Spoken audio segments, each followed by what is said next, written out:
CPM ജില്ലാ committee യോഗത്തിൽ party നേതൃത്വത്തിനെതിരെ കടുത്ത വിമർശനം. ശനിയാഴ്ച പി കുഞ്ഞിരാമൻ സ്മാരകത്തിൽ ചേർന്ന യോഗത്തിലാണ് പിണറായി വിജയനും ഗോവിന്ദനുമെതിരെ വിമർശനമുയർന്നത്.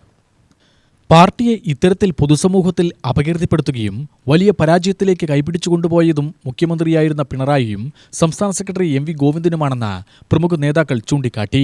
പിണറായിയുടെ ഏകാധിപത്യ ശൈലിയിലേക്ക് പാർട്ടിയുടെ പ്രതിച്ഛായയെ കൊണ്ടുകെട്ടിയതായി പ്രമുഖ അംഗവും മുൻ MLAയുമായ ഒരു നേതാവ് തുറന്നടിച്ചു. ഗോവിന്ദൻ ഭാര്യയെ മത്സരിപ്പിച്ചതും KK ശൈലജയെ തോൽവി സാധ്യതയുള്ള മണ്ഡലത്തിൽ മത്സരിപ്പിച്ചതും വിമർശന വിധേയമായി. സംസ്ഥാന കമ്മിറ്റി അംഗം NN കൃഷ്ണദാസ് ഉൾപ്പെടെ ഈ വികാരമാണ് പങ്കിട്ടത്. പാലക്കാട് മണ്ഡലത്തിൽ NMR റസാക്കിനെ മത്സരിപ്പിച്ചതും തന്ത്രപരമായ പിഴവാണ്. മുസ്ലിം വോട്ടുകൾ കിട്ടുമെന്ന പ്രതീക്ഷയിലായിരുന്നു അത്. എന്നാൽ നേരത്തെ സരിന് കിട്ടിയ വോട്ടുകൾ പോലും ഹോട്ടൽ മുതലാളിയായ റസാക്കിനെ നേടാനായില്ല എന്നത് ജില്ലാ നേതൃത്വത്തിന്റെ വീഴ്ചയാണ്. സുരേഷ് ബാബു ഇടപെട്ടാണ് ഏരിയ സെക്രട്ടറി പൊന്നുക്കുട്ടനെ ആലത്തൂരിൽ നിന്ന് ഒഴിവാക്കി ജില്ലാ പഞ്ചായത്ത് പ്രസിഡന്റ് TM ശശിക്ക് സീറ്റ് നൽകിയത്. സ്ത്രീകൾക്കെതിരായ ആരോപണം നേരിടുന്ന ശശിയെ നിർത്തിയത് കാരണമാണ് വലിയ തിരിച്ചടി ആലത്തൂരിലുണ്ടായത്.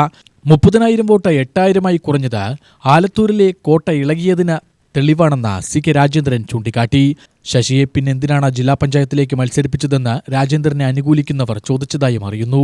UTV news, Palakkad.